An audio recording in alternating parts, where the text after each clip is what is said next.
शिष्य जो भी थे वो लौट कर आए वेद व्यास जी महाराज के पास और कहा, महाराज मूर्छा तो जागृत हुई थी इस श्लोक से। भगवान की, श्री सुखदेव जी महाराज की आंखें तो, नेत्र तो खुले थे लेकिन उठे नहीं, जगे नहीं वहां से। बोले अब एक काम करो, अब एक श्लोक और सुनाया, एक श्लोक और सुनाया वेद व्यास जी महाराज ने। शिष्यों को कहा, जाओ अब की बार ये श्लोक सुना देना, आ जाओ। बोले ठीक। अब की बार महाराज वेद व्यास जी अंदर की सौंदर्यता का वर्णन कर रहे हैं। भगवान अंदर से कैसे हैं, ध्यान से समझना। बोले, अहो बकीयम स्तन कालकूटम जिंगांसयापाययदप्यसात्वे लेभे गतिं धात्रयुचितां ततोऽन्यं कंबादयालुं शरणं व्रजेम। बोले, अहो बकीयम स्तन कालकूटम, अहो आश्चर्य, अहो यानी आश्चर्य। बोले, एक बक की बहन, बकी यानी पूतना, स्तन कालकूटम जो अपने स्तनों पर कालकूट विष लगाकर आई। बोले, उसको क्या किया? बोले, जिंघांसया। बोले, भगवान ने उसको, भगवान को जो मारने आई, भगवान ने उसको क्या किया? उसको कौन सी गति दे दी? बोले, लेभे गतिम धात्रयुचितां ततोऽन्यम। बोले, उसे वो गति दे दी जो मां यशोदा को गति देनी थी, वो पूतना को गति दे दी। ऐसी है अंदर की सौंदर्यता भगवान की। बोले, और बोले, कंबा दयालुं शरणं व्रजे में। बोले, अरे वो इतना दयालु है, इतना दयालु है, जो मारने वाले को भी मां की गति प्रदान कर सकता है, वो कितना दयालु नहीं होगा।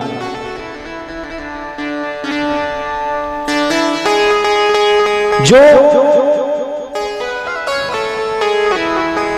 अब जाकर के शिष्यों ने जो श्लोक सुनाया, महाराज श्री सुखदेव जी महाराज की मूर्छा खुल गई और कहा, अब की बार तो इस श्लोक ने हमारा मन को मोह लिया। और जब मन को मोहा, श्री सुखदेव जी का बड़ा भाव पड़ा। सुखदेव जी क्या कहते हैं? बोले, दिल करता है तुम सुंदर हो। बोले, मन तो करता है कि आप बड़े सुंदर हो, पर क्यों? बोले, अभी अभी श्लोक सुना है इसलिए मन कर रहा है कि आप बड़े सुंदर हो। बोले, दिल करता है तुम सुंदर हो, अखियां कहती दिखलाओ। अब तो ये अखियां क्या कहती हैं कि जाओ, अब तो इनके दर्शन करो। बोले, दिल करता है तुम सुंदर हो, अखियां कहती दिखलाओ। और बोले, तुम मिलते नहीं हो, आकर के हम कैसे कहें, देखो ये बैठे मुरलीधर छलिया मोहन, हम भी तुमको दिल दे बैठे मुरलीधर। और बोले, महिमा सुनकर हैरान हूं मैं, आपकी महिमा को सुनकर मैं हैरान हूं। क्यों? क्योंकि अभी अभी श्लोक सुना है, महिमा सुनकर हैरान हूं मैं, तुम मिल जाओ तो चैन मिले। लेकिन मन खोज के भी तुम्हें पाता नहीं, मन खोज के भी तुम्हें पाता नहीं, तुम हो कि इसी मन में बैठे मुरलीधर छलिया मोहन। हम भी तुमको दिल दे बैठे। और बोले राजेश्वर राजा राम तुम्ही। पूज्यपाद श्री राजेश्वरानंद जी का बड़ा सुंदर भाव है। राजेश्वर राजा राम तुम्ही, प्रभु योगेश्वर घन श्याम तुम्ही। धनुधारी बने कभी मुरली बजा, धनुधारी बने कभी मुरली बजा। यमुना तट निज जल में बैठे, मुरलीधर छलिया मोहन। हम भी तुमको दिल दे बैठे। और बोले गम पहले से ही कम तो न थे। क्या बोले गम पहले से ही कम तो न थे। एक और मुसीबत दे बैठे, मुरलीधर छलिया मोहन।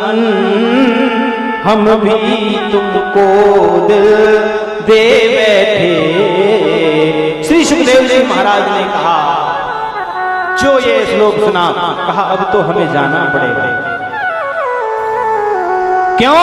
क्योंकि ये दिल अब उनके पास चला गया है। किसके पास? ठाकुर के पास चला गया है।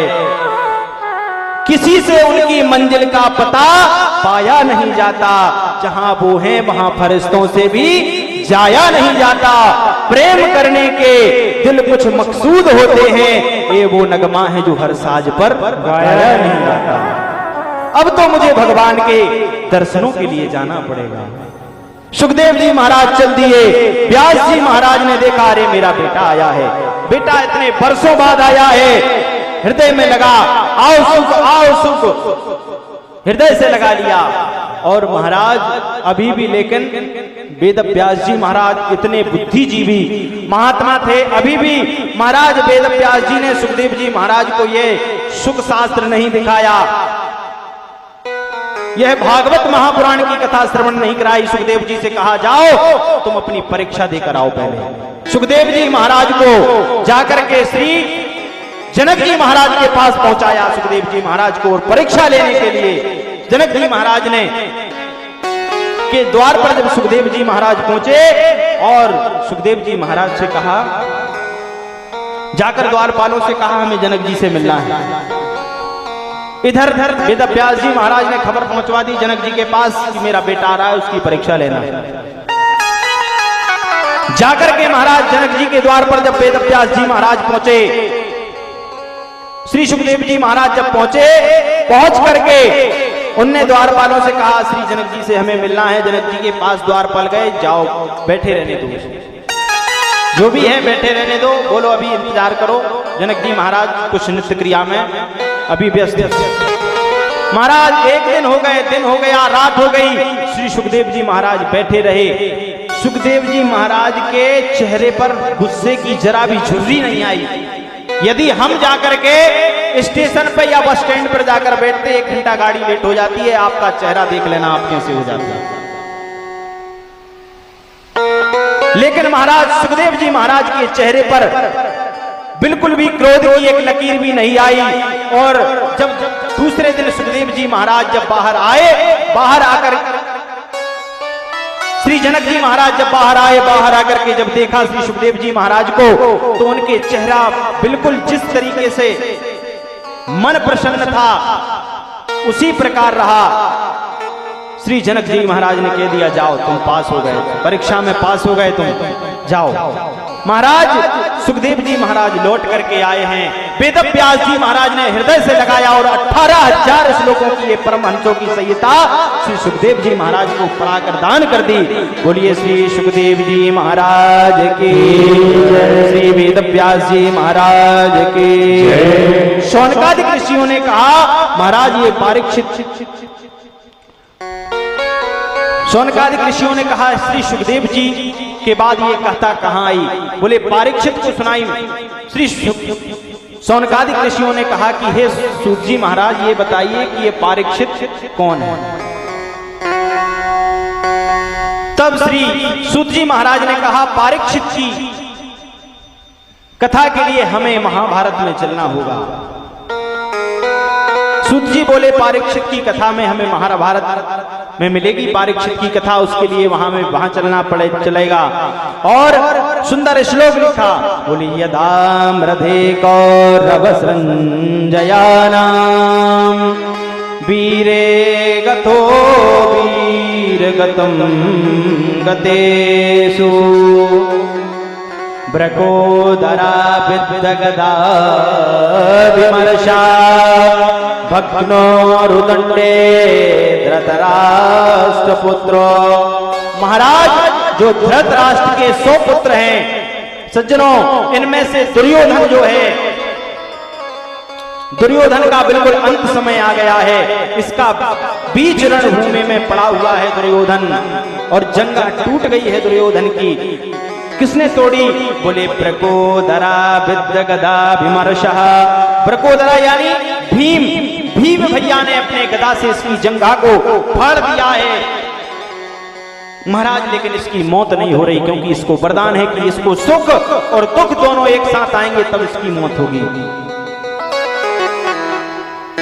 अब महाराज दुर्योधन रणभूमि में पड़ा हुआ है, मौत नहीं आ रही है, क्योंकि बड़ा कष्ट से करा रहा है महाराज। इतने में दुर्योधन का एक परम सखा मित्र आया, अश्वत्थामा। बोला, मित्र क्या हुआ?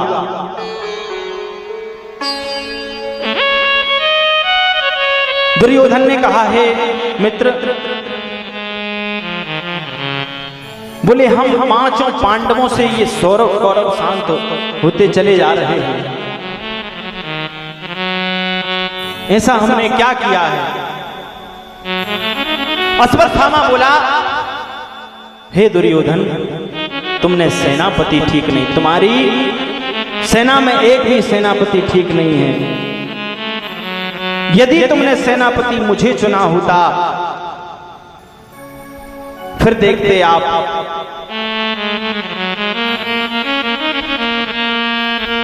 दुर्योधन ने कहा, मैं अभी जिंदा हूं। रक्त रंजित दुर्योधन ने उसी समय महाराज रक्त से अश्वत्थामा का तिलक कर दिया। कहा, जाओ, आज से तुम हमारी तरफ के सेनापति। अश्वत्थामा बोला, बताओ क्या करें आपके लिए? दुर्योधन ने कहा,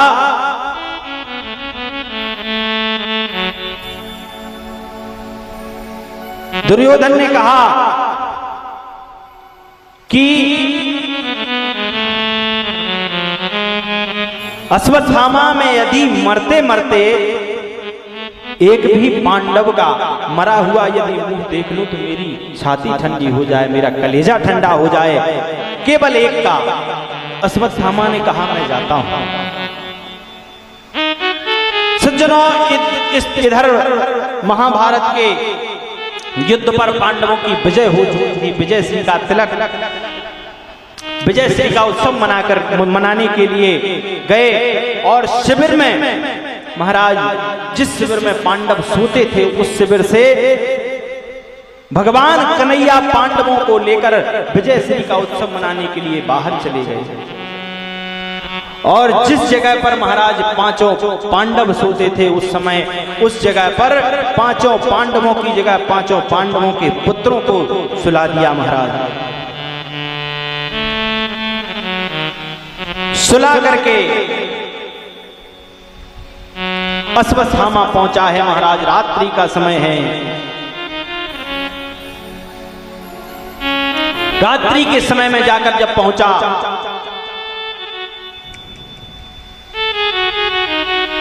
क्योंकि पांडवों के साथ महाराज साक्षात नंदनंदन यदुनंदन बाल कृष्ण हैं।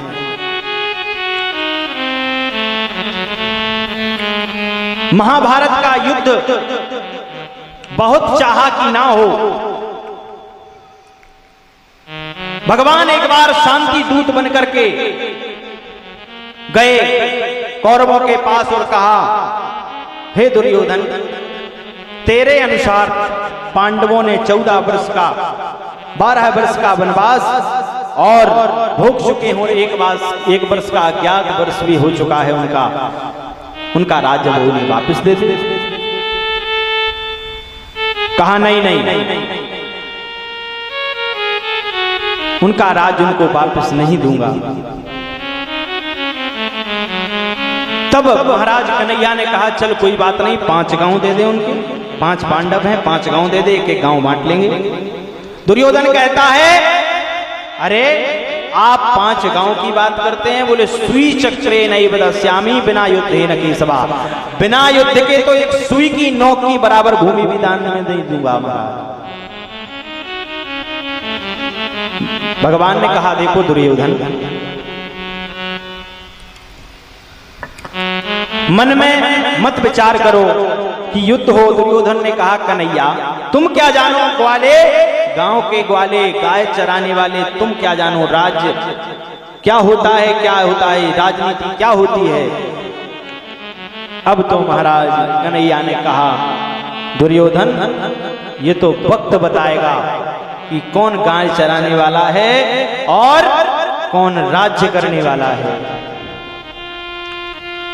अब तो देखो महाराज, अश्वत्थामा ब्राह्मण पुत्र है, गुरु पुत्र है, लेकिन दुर्योधन की संगति में बिगड़ गया और संगत खोटी नीच की करके देखो पास, महिमा घटी समुद्र की बसो जो रावण पास।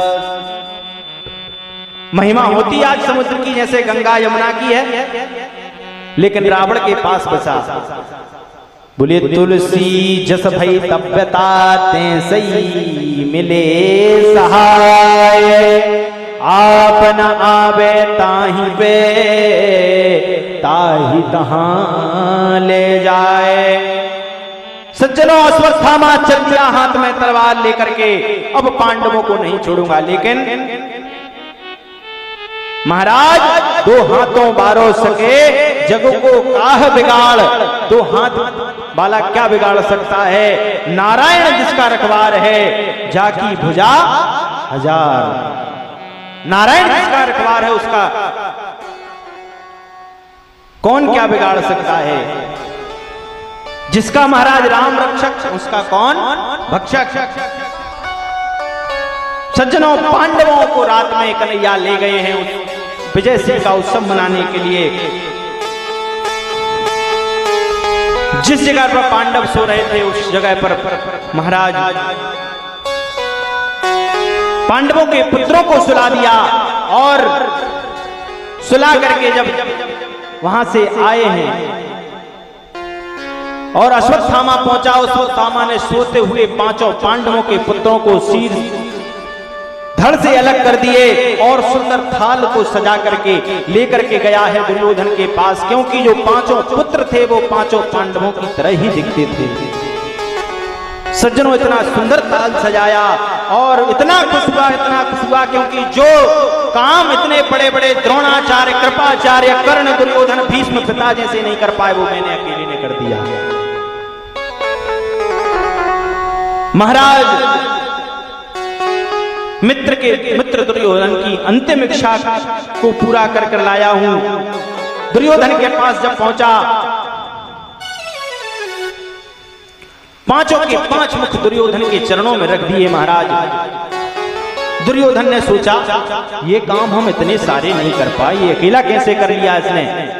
5 के शीश काट के ले आया। महाराज दुर्योधन ने कहा मुझे भीम का सिर दो। क्यों? क्योंकि दुर्योधन भीम से बहुत डरता था, क्योंकि दुर्योधन ने की जो हालत की थी वो भीम ने की थी। महाराज भीम का सर जो हाथ में लिया और हाथ में लेकर दबाया और वह ऐसे फूट गया जैसे कोई अमरूद फूटता है महाराज।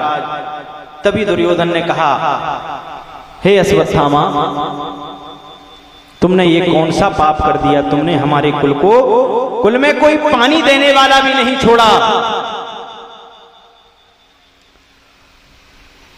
ये पांचों पांडवों के शीश नहीं, ये पांचों पांडवों के पुत्रों के शीश है। महाराज अब इधर दुर्योधन को दुख भी हुआ और सुख भी हुआ।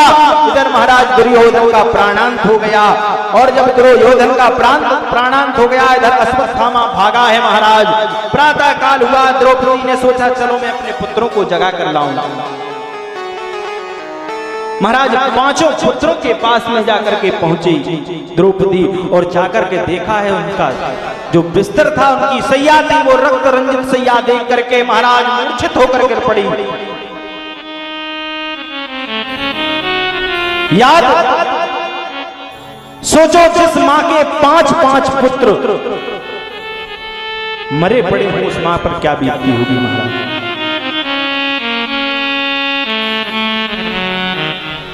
अब तो महाराज पांचों पांडव जब आए, अर्जुन ने देखा द्रौपदी, क्या हुआ? अर्जुन ने उठाया द्रौपदी को और कहा, द्रौपदी ने कहा, अर्जुन ने कहा द्रौपदी से कि हे द्रौपदी, ये ऐसा दुष्कर्म कौन ने किया है? तेरी आंखों के सामने मैं उसे मृत्यु दंड दूंगा। अर्जुन ने प्रतिज्ञा कर ली। अब अश्वत्थामा बहुत भागा, भागता भागता सज्जनों जब नहीं भाग पाया, तो अश्वत्थामा ने पीछे पीछे अर्जुन चले जा रहे हैं, कि सब रथ चला रहे हैं। और जब अश्वत्थामा नहीं भाग पाया अंत में, तो अश्वत्थामा ने महाराज ब्रह्मास्त्र चला दिया अर्जुन के ऊपर। और जब ब्रह्मास्त्र चलाया तो केशव से कहा अर्जुन ने कि हे माधव, अश्वत्थामा ने ब्रह्मास्त्र चला दिया। बोले तुम भी ब्रह्मास्त्र चलाओ, ब्रह्मास्त्र को ब्रह्मास्त्र से ही काटना चाहिए। महाराज ब्रह्मास्त्र अर्जुन ने भी चलाया, दोनों ब्रह्मास्त्र आपस में टकराए और शांत हो गए। अर्जुन महाराज धनुष बाण गांडीव छोड़ करके पहुंचे, अश्वत्थामा को पकड़ लिया और रस्सियों से बांधने लगे। तभी महाराज कन्हैया ने कहा, अर्जुन क्या कर रहे हो? इसने तुम्हारे 5 पुत्रों को मारा है, तुम इसको अभी मृत्यु दंड दो। अर्जुन ने कहा, हे माधव, मैं इसको मृत्यु दंड नहीं दूंगा, मैं जाकर के इसे मृत्यु दंड द्रौपदी के सामने दूंगा, क्योंकि मैं वचन दे चुका हूं द्रौपदी को। तब केशव ने कहा, अर्जुन मान जाओ, अभी दे दो। बोले नहीं, मैंने वचन दिया है द्रौपदी को। अब महाराज इसको रस्सियों से जकड़ करके द्रौपदी के सामने ले जाकर जब फेंक दिया। द्रौपदी रोती हुई, बिलखती हुई, क्योंकि जिसके 5 पुत्र जिसने मारे हैं, उसकी क्या दशा हो सकती है महाराज। अब द्रौपदी का 5 पुत्रों का हत्यारा सामने खड़ा है, लेकिन महाराज वो मां कैसी होगी? वो द्रौपदी ने जैसे ही आंख उठा करके देखा कि अरे, बोले मुच्यता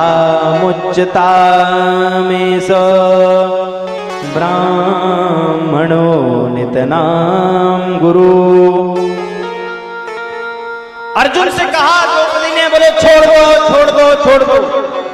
बोले क्यों देवी, क्या हो गया? बोले ये गुरु पुत्र है।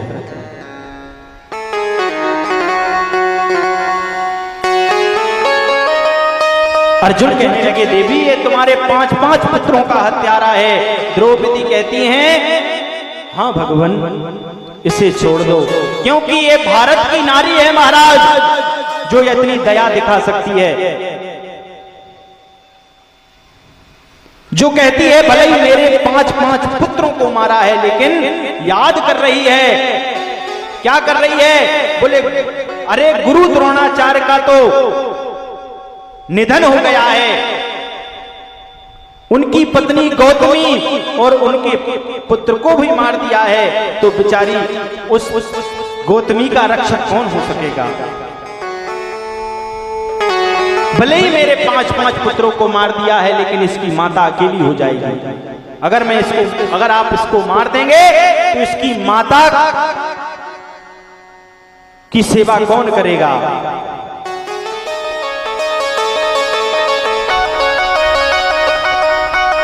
अब तो महाराज दुर्योधन सोच में पड़ गए। दुर्योधन ने कन्हैया की ओर देखा, कन्हैया से कहा, कन्हैया बताओ अब क्या करें। कन्हैया ने कहा, हमने तो वही कहा था कि मार दो इसे। लेकिन महाराज युधिष्ठिर ने कहा, युधिष्ठिर से जब पूछा गया उसने कहा कि हाँ द्रौपदी ठीक कह रही है। अब तो महाराज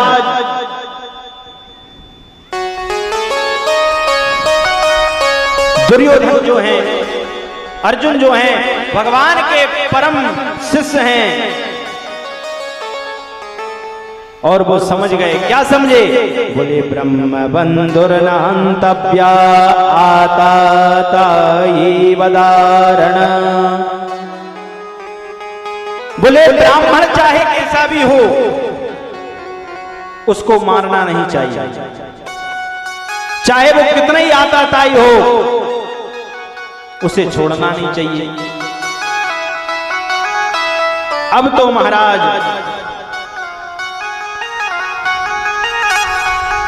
अर्जुन समझ गए, क्योंकि भगवान से गीता का अध्ययन किया है अर्जुन ने। अर्जुन समझ गए। अर्जुन ने महाराज क्या किया?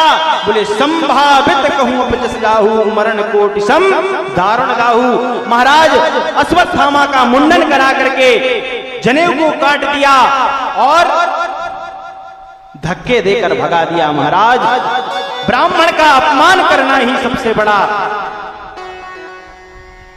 ब्राह्मण के मारने के बराबर है। उसके शीश से मुकुट को हटा दिया महाराज। अब महाराज अश्वत्थामा चला गया। अब इसने सोचा अब क्या करूं। अश्वत्थामा ने इसने दिमाग लगाया कि कैसे बदला लूं। याद आया कि अभिमन्यु की जो हत्या हो चुकी है, अभिमन्यु की जो पत्नी है उत्तरा, और उस उत्तरा के गर्भ में एक आखिरी बालक पल रहा है, क्यों ना उसे गर्भ में जाकर नष्ट कर दूं। तो इनको, इनके कुल में पानी देने वाला और भी नहीं बचेगा। महाराज अश्वत्थामा ने सज्जनों ब्रह्मास्त्र उठाया और सीधे उत्तरा के गर्भ में संधान किया है। अब तो उत्तरा घबरा गई। सभा में पांचों पांडव बैठे हुए थे, कुंती मैया बैठी थी, कन्हैया द्रौपदी सब बैठे हुए थे। अगर उत्तरा ने सोचा मैं किसको पुकारूं। बोले पाहि पाहि महायोगिन देव देव जगतपते नान्यं त्वद्भयं पश्येति यत्यमित्रु परस्परम्। हे प्रभु, दीन बंधु दीनानाथ, भगवान को पुकार रही हैं द्रौपदी की, हे प्रभु मेरी गर्भ की रक्षा करो। महाराज इस गर्भ में, द्रौपदी के गर्भ में राजा परीक्षित साक्षात हैं। भागवत जी के श्रोता और वक्ता को ध्यान से सुनना, श्रोता और वक्ता को महाराज भगवान ने गर्भ में दर्शन दिए। अभी आपने कथा सुनी, सुखदेव जी महाराज को भी भगवान ने गर्भ में दर्शन दिए। इधर उत्तरा के गर्भ में श्री राजा परीक्षित जी का प्रादुर्भाव हो रहा है। इधर जाकर के महाराज भगवान ने उनकी रक्षा करी है। रक्षा करने के बाद में महाराज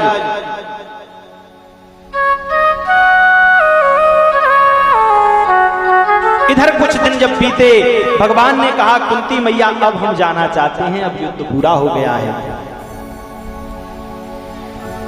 कुंती मैया ने बड़ा सुंदर जवाब दिया कि हे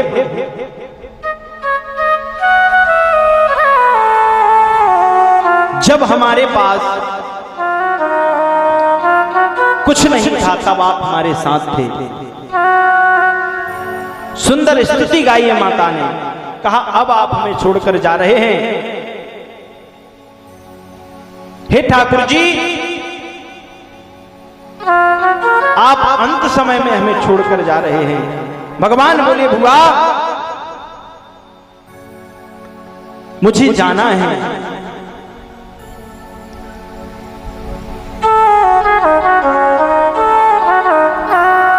महाराज कुंती मैया ने बड़ी सुंदर स्तुति करी है। कहा प्रभु सबको सब कुछ दे रहे थे भगवान, कुंती मैया से कहा बुआ आप भी मांग लो कुछ। कुंती मैया ने कहा प्रभु मुझे दुख दे दो, क्योंकि भगवान जिस तरीके से दुख में भगवान याद आता है उस तरीके से सुख में याद नहीं आता। अब तो महाराज भगवान से प्रार्थना कर रही है कुंती मैया। क्या कर रही है? स्तुति कर रही है। आइए हम और आप भी भगवान से प्रार्थना करते हैं। इतनी कृपा सांवरे बनाए रखना, इतनी कृपा सांवरे बनाए रखना, मरते दम तक सेवा में लगाए रखना। इतनी कृपा सांवरे बनाए रखना, इतनी कृपा सांवरे बनाए रखना, मरते दम तक सेवा में लगाए रखना। कुंती मैया के भाव में आप भी स्तुति करें भगवान की। हे प्रभु मैं आपकी शरण में हूं, आप मुझे अपनी कृपा प्रदान करिए महाराज।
तुम्हारे हाथ है बचाए रखना, तुम्हारे हाथ में बचाए रखना, तुम्हारे हाथ है बचाए रखना, दम तक सेवा में लगाए रखना,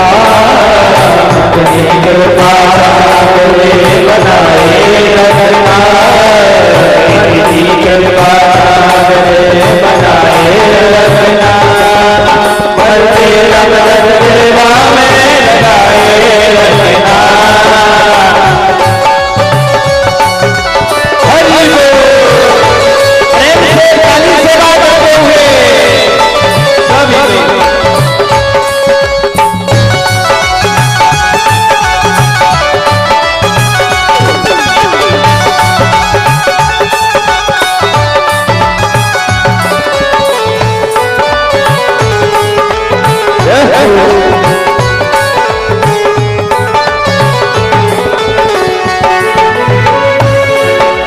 हाथ जोड़ करूं प्रार्थना भूल कभी न जाना, हाथ जोड़ करूं प्रार्थना भूल कभी न जाना, और हाथ जोड़ करूं प्रार्थना भूल कभी न जाना, हाथ जोड़ करूं प्रार्थना भूल कभी न जाना, और तेरे दर से बना रहे बस मेरा जाना,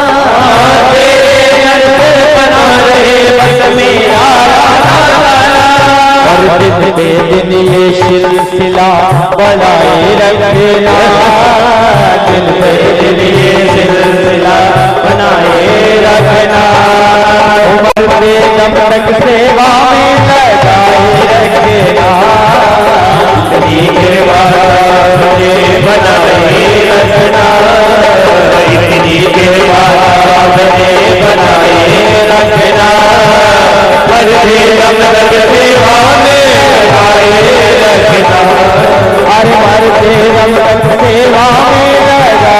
रखना, मरते दम तक सेवा में लगाए रखना, मरते दम तक सेवा में लगाए रखना, मरते दम तक सेवा में लगाए रखना। भगवान की कुंती मैया कह रही है बस इतनी कृपा करना सांबरे, मरते दम तक सेवा में लगाए रखना। सूत जी महाराज कहते हैं ऋषियों, भगवान कुछ दिन के लिए रुक गए। सज्जनों, एक दिन की बात है, युधिष्ठिर जी महाराज का मुख मलिन था। कन्हैया ने जाकर पूछा क्यों भैया क्या बात है, कुछ मुख मलिन दिख रहा है। बोले मुख इसलिए मलिन दिख रहा है कि बोले मैं देख रहा हूं कि महाभारत का युद्ध हुआ है और इस युद्ध में इतने लोग मारे जा चुके हैं, किसी का पति मर गया, किसी का पुत्र मर गया, किसी का भाई मर गया। महाराज इतना दुखी हूं सबके इस धरती को लहूलुहान देखते हुए। कन्हैया ने कहा बड़े भैया को विषाद हो गया है, इनका विषाद दूर करने के लिए, क्योंकि एक बार विषाद जो है अर्जुन को भी हुआ था, तो मैंने गीता का उपदेश सुना करके अर्जुन को समझा दिया था, क्योंकि अर्जुन मुझसे छोटे हैं और कन्हैया और जो है ना युधिष्ठिर जी महाराज जो हैं वो मुझसे बड़े हैं, इनके विषाद को दूर कैसे करूंगा। बोले ले चलो, बोले एक काम करते हैं, बोले चलिए।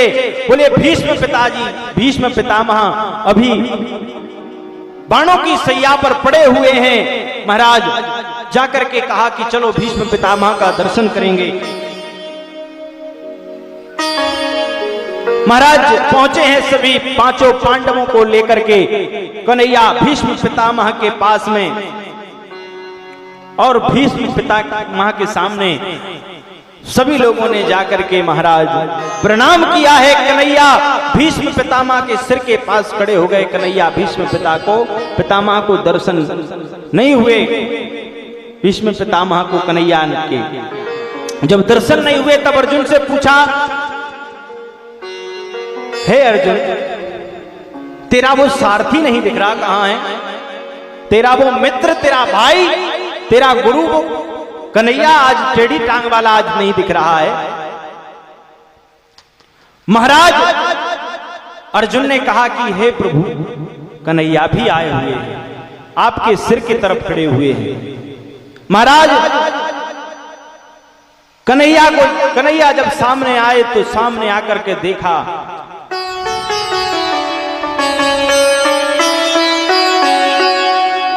सामने आकर के जब भगवान से कहा कि हे प्रभु आपकी मुस्कान बहुत अच्छी लगती है, आप मुस्कुराते रहिए और मुझे देखते रहिए, मैं आपको देखता रहूंगा। महाराज भगवान की स्तुति करी है भीष्म पितामह ने, सुंदर पुष्प साग्रता छंद में भगवान की स्तुति करी भीष्म पितामह ने। बोले इतिमतिरुपकल्पिता भितृष्णा भगवती शाश्वत पुंगवे विभूम्नि। संजनों भीष्म पितामह ने सुंदर स्तुति करी, कहा कि हे प्रभु मेरे पास इस समय बाणों की सैया है और मेरे पास देने के लिए कुछ भी नहीं है, लेकिन मेरी वाणी रूपी बुद्धि रूपी जो मेरी पुत्री है, बुद्धि रूपी जो मेरी पुत्री है उसका मैं आपसे वर्ण करता हूं, और जो कुमारी है उसका मैं विवाह कर देता हूं। सज्जनों भगवान की स्तुति करी सुंदर पुष्प साग्रता छंद में, और महाराज श्री पितामह भीष्म ने सुंदर स्तुति करते हुए अपने प्राणों को श्री बांके बिहारी के चरणों में निवेदित किया है, और पांडवों को सुंदर भीष्म पितामह ने राजनीति सिखाई है। राजनीति सिखा करके महाराज भगवान के चरणों में अपने प्राणों को निवेदित किया है। देहांत काले तुम सामने हो, मुरली बजाते मन को लुभाते, कहता यही मैं तननाथ त्यागूं, गोविंद दामोदर माधवेति, निष्काम होके दिन रात गाऊं, गोविंद दामोदर माधवेति। पितामह ने अपने प्राणों के भगवान के चरणों में निवेदित कर दिया है। इधर भगवान कन्हैया को लेकर के, अर्जुन कन्हैया को लेकर के द्वारका चले गए। इधर सज्जनों उत्तरा के गर्भ से जो बालक का जन्म हुआ उसका नाम रखा महाराज पारीक्षित। बोलिए पारीक्षित जी महाराज की। जब इसका जन्म हुआ तो ये इधर उधर देखने लगा और कई ऋषियों को देखता, किसी को टकटकी लगाते हुए देखता। तो इसने कहा, ऋषियों ने कहा ये सबकी परीक्षा ले रहा है, सबको देख देख करके, इसलिए इसका नाम परीक्षित रख देते हैं। परीक्षता इक्षते ही परीक्षता, ये सबकी परीक्षा ले रहा है देख देख करके, इसलिए इसका नाम पारीक्षित। बोलिए पारीक्षित जी महाराज की जय। सज्जनों अर्जुन वापस आए हैं। परीक्षित जी के नाम से विख्यात हुआ परीक्षित का नाम। सज्जनों धर्मराज युधिष्ठिर, इधर सज्जनों माता 7 महीने हो गए, अर्जुन वापस नहीं आए। धर्मराज युधिष्ठिर को शंकाएं होने लगी, भीष्म को बुलाया, कहा भैया पूरे 7 महीने हो गए अर्जुन को गए हैं और कन्हैया को छोड़ने गए हैं द्वारिका। अशुभ संकेत दिखने लगे। युधिष्ठिर ने कहा मुझे ऐसे सपने आते हैं, प्रतिमाएं रोती हुई प्रतीत होती हैं, ये बड़ा भारी अभीष्ट संकेत हो रहा है। सज्जनों इतने में अर्जुन सामने आते हुए दिखे। मुख मलिन था अर्जुन का, कुंती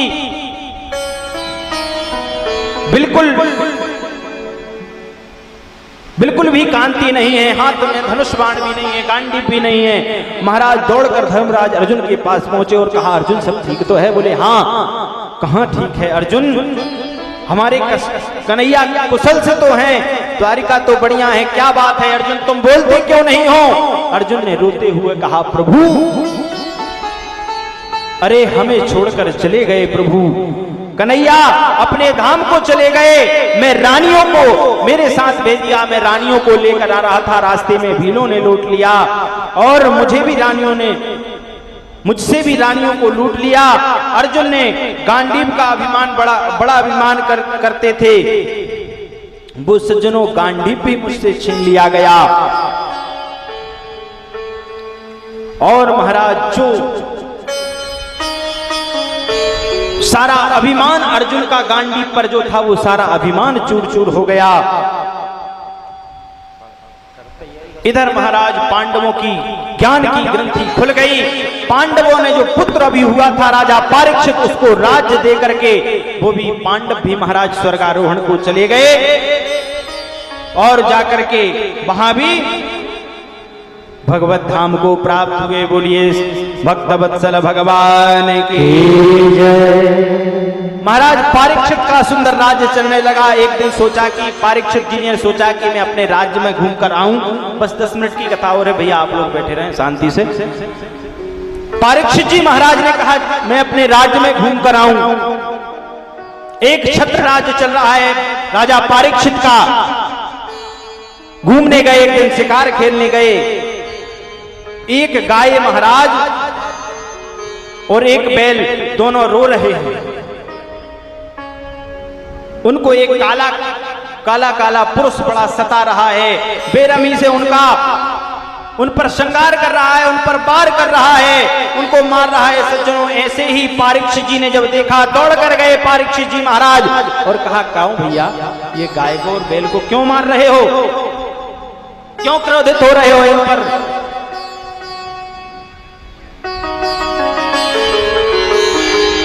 तभी महाराज उस काले काले पुरुष ने कहा, काले काले पुरुष से कहा परीक्षित जी महाराज ने ये कौन सा धूर्त जो मेरे राज्य में आ गया, किसकी सामर्थ्य है जो ऐसा काम मेरे राज्य में कर सकता है? महाराज जो गाय है वो साक्षात पृथ्वी है और बैल जो बना हुआ है वो साक्षात धर्म है। बैल के 3 पैर टूट चुके हैं महाराज। कौन कौन से टूट चुके हैं? सतयुग, त्रेता और द्वापर। केवल एक पैर से खड़ा हुआ है कलयुग के पैर से। सतयुग के पैर टूट गए, सत्य का पैर टूट गया, शौच का पैर टूट गया और तप का पैर टूट गया। सज्जनों, एकमात्र जो पैर बचा है वो काय का है? वो दान का है। दान के पैर से खड़ा हुआ है। परीक्षित ने यह कहा,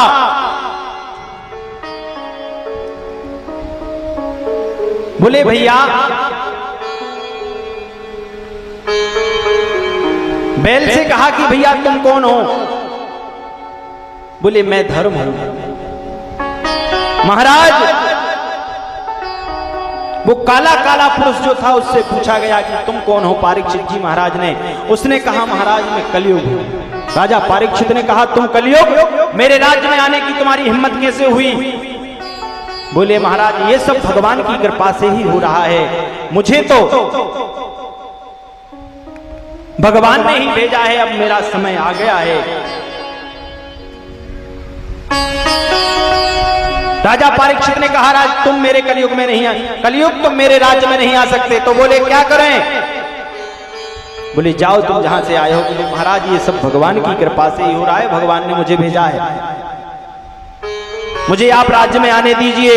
भले ही मुझ में सारे अवगुण हैं पर एक मुझ में सबसे अच्छा गुण है। बोले जो क्या अच्छा गुण है? बोले जो फल सतयुग, त्रेता, द्वापर में जब तब मिलता था वो केवल एक बार भगवान नाम संकीर्तन करने से कलयुग में वो फल मिलता है। भगवान का नाम लेने से मिलता है। बोले कैसे? बोले यत् फलम नास्ति तपसा न योगेन समाधिना तद फलम लभते सम्यक् कलौके सब कीर्तनात्। जो फल और युगों में जब से तब से समाधि करने से मिलता था वो फल कलयुग में केवल एक बार भगवान का नाम लेने से मिल जाता है। कैसे? बोले कलियुग केवल हरि गुण गावहि नर पावहि भगवान।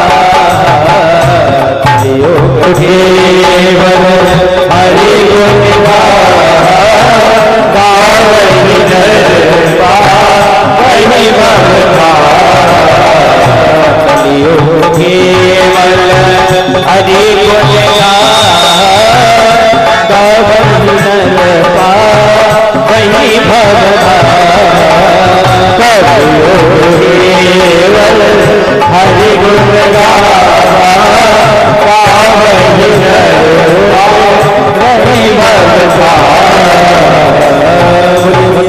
भगवान की सज्जनों, जो फल भगवान के लिए सतयुग त्रेता में जब तब से मिलता था वो कलयुग में केवल भगवान नाम संकीर्तन से ही मिल जाता है।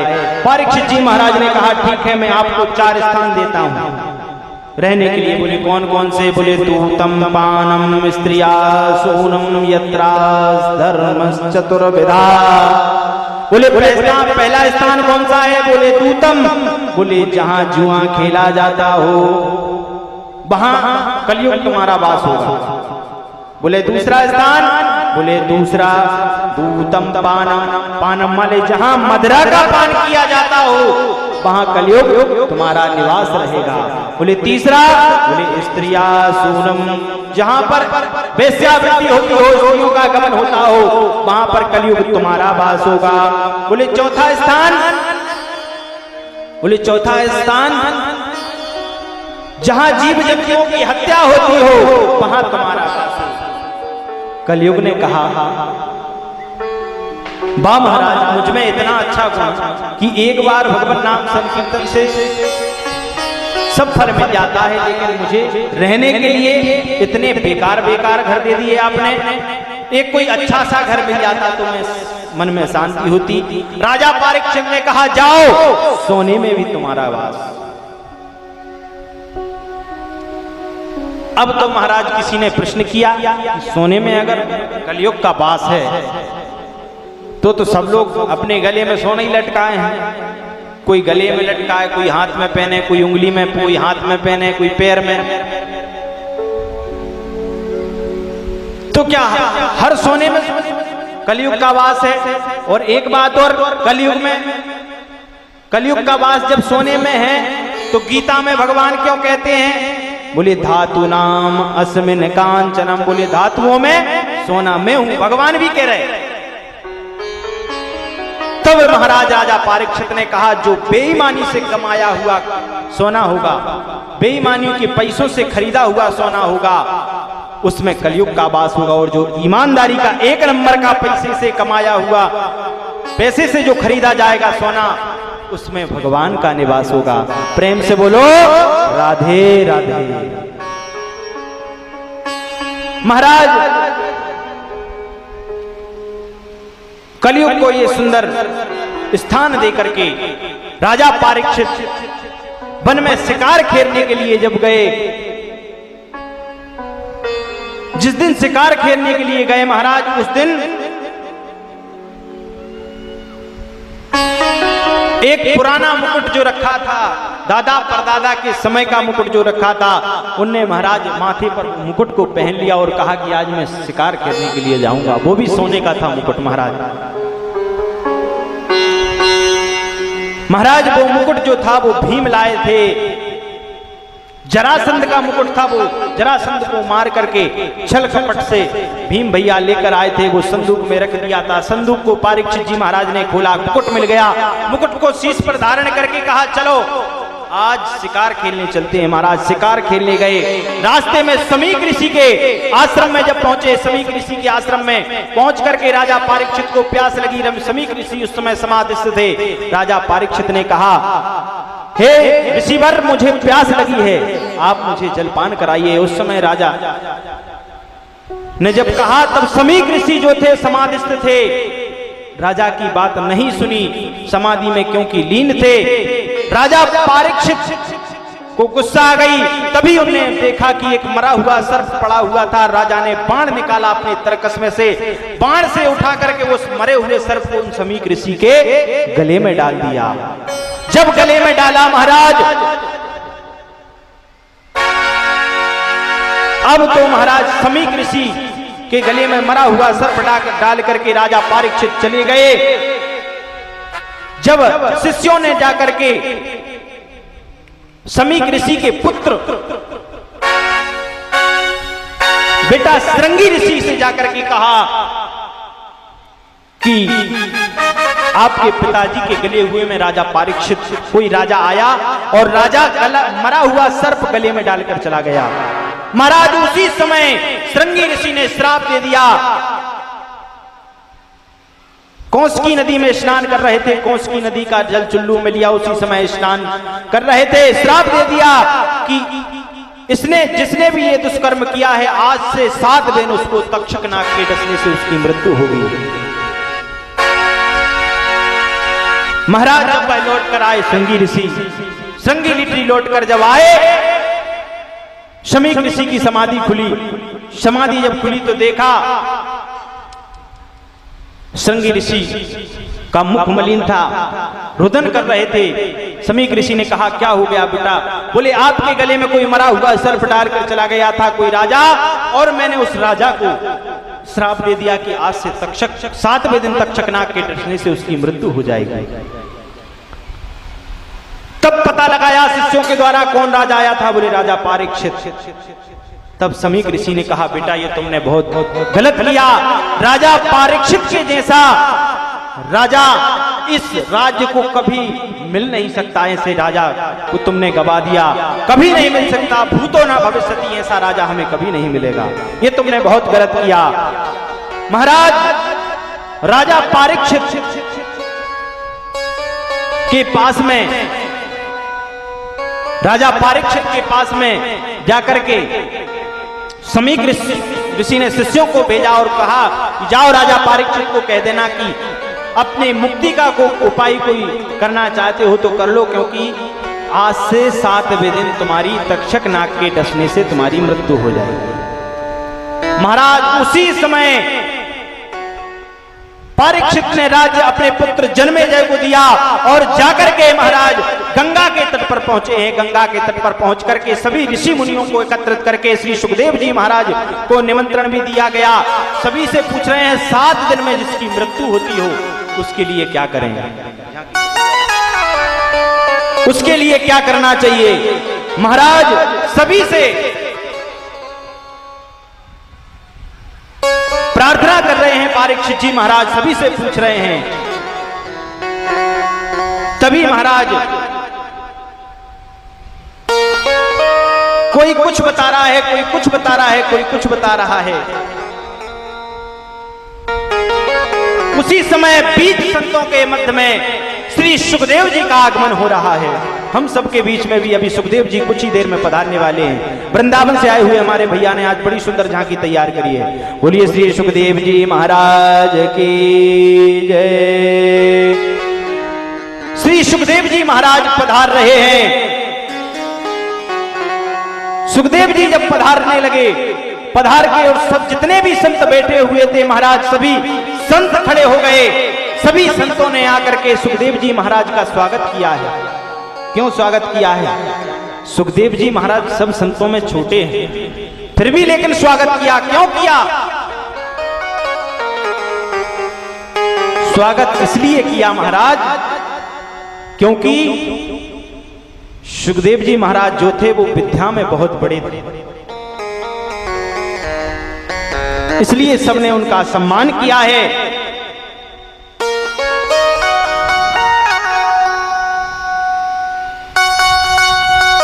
बड़े सुंदर दिव्य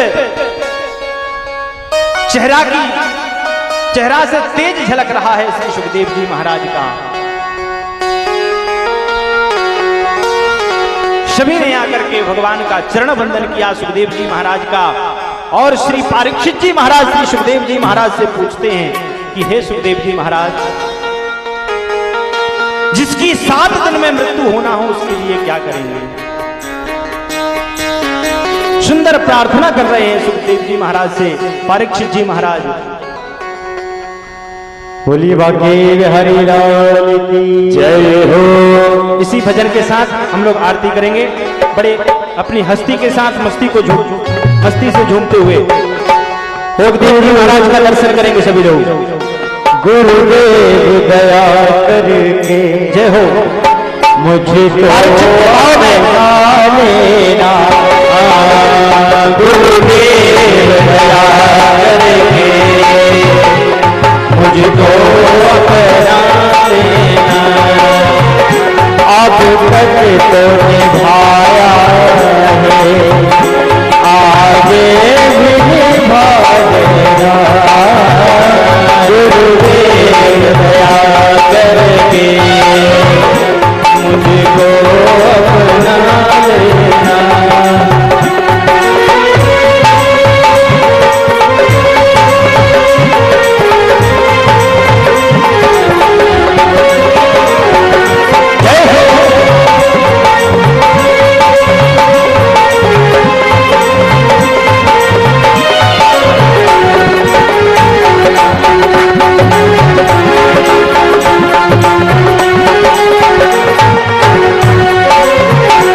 मेरी नाव खबर डोले और लेती है मुझको।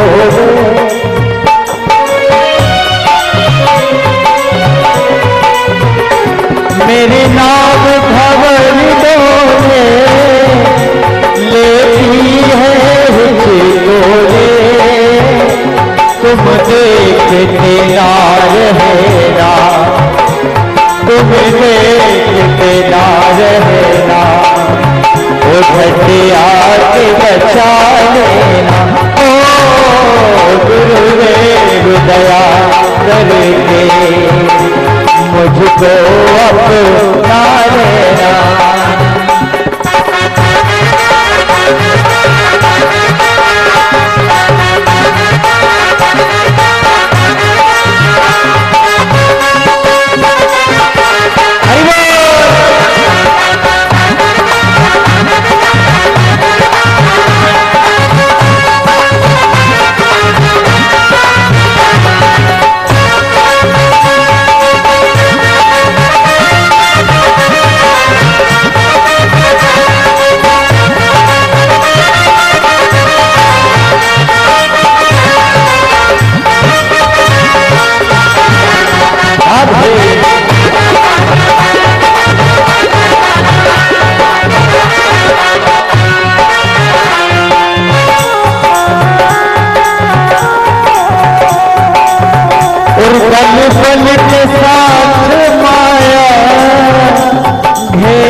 करके मुझको अपना लेना, मुझको अपना लेना, मुझको अपना लेना। जिनको भी श्री सुखदेव जी का आशीर्वाद लेना है वो आरती के बाद एक एक करके आएंगे, लेते जाएंगे, प्रसाद भी वितरण होता रहेगा। आइए आरती की ओर चलते हैं। बोली वृंदावन बिहारी लाल की जय। आइए हम सभी आरती की ओर चलते हैं। ओम ज्वाला मालिनी नमः हर हर दिव्यम ओम चंद्रमा मनसो जागसो सूर्यो अजायतो सोत्रागाश्च प्राणश्च मुखा दगैर्न जायतो। श्री बाके बिहारी तेरी आरती गाओ, बाके बिहारी तेरी आरती गाओ, हे श्याम सुंदर तेरी आरती गाओ, हे श्याम सुंदर तेरी आरती गाओ। आरती गाऊं प्यारे आपको बनाऊं, आरती गाऊं प्यारे आपको बनाऊं, बाके बिहारी तेरी आरती गाओ, बाके बिहारी तेरी आरती गाओ। मोर मुकुट प्यारे शीश पे सोए, मोर मुकुट प्यारे शीश पे सोए, प्यारी बनती मेरो मन मोहे, प्यारी बनती मेरो मन मोहे। छवि बलहारी जाओ, देख छवि बलहारी जाओ, बाके बिहारी तेरी आरती गाओ, श्री गुरु बिहारी तेरी आरती गाओ।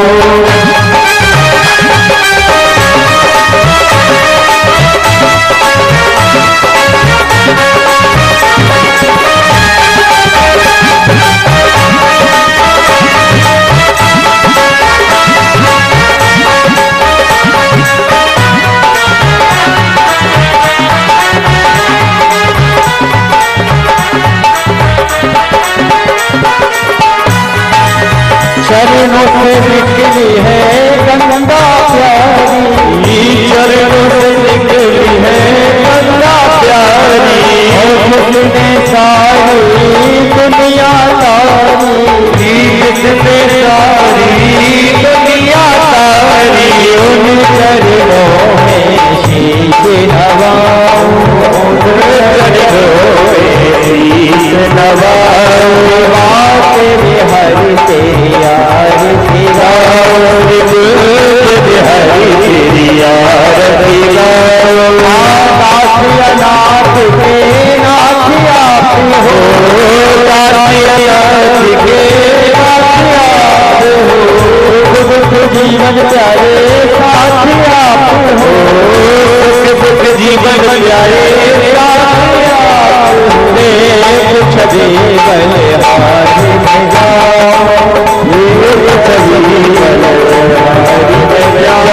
बाके बिहारी तेरी आरती गाओ, बिहारी तेरी आरती गाओ, हे गिरधर तेरी आरती गाओ, हे गिरधर तेरी आरती गाओ। हरपुर गाओ अपनी करुणा विचार, संसार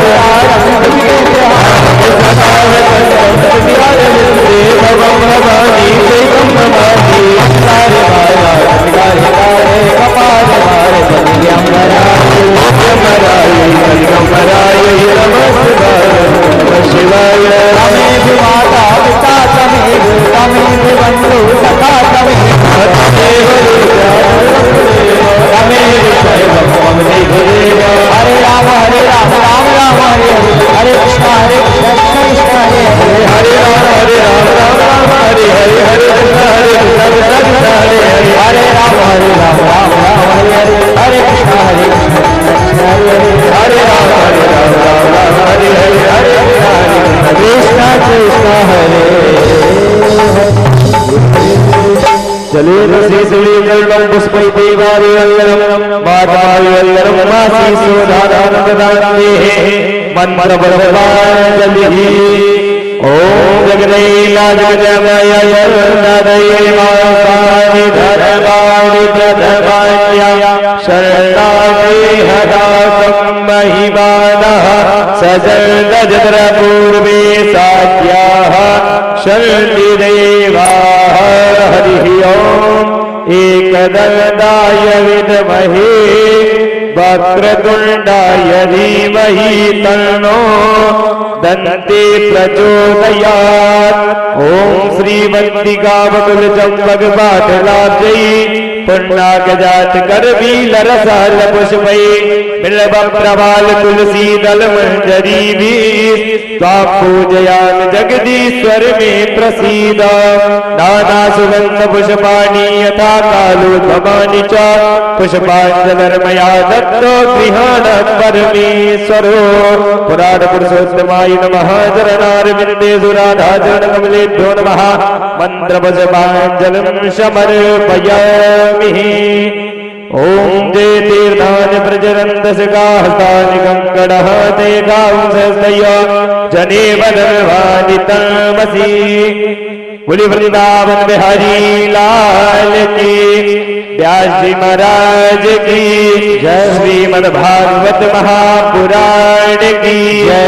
धर्म की अधर्म का प्राणियों में भावना विश्व का सत्य सनातन परम वैदिक धर्म की गौ माता की आज के आनंद की आज के परमानंद की अटल सत्य की परम पिता परमात्मा राघवेंद्र सरकार की नमः।